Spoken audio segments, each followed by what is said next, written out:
আমি বাড়ি থেকে পালিয়ে এসেছি। আমি আর ওই বাড়িতে কোনোদিনই ফিরে যাব না। তুমি কি বলছো?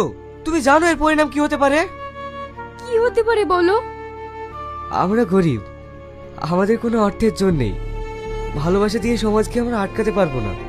সমাজের মানুষ আমাদেরকে গ্রাম থেকে বের করে দেবে। আর তাছাড়া তোমার বাবা তো মানবেই না।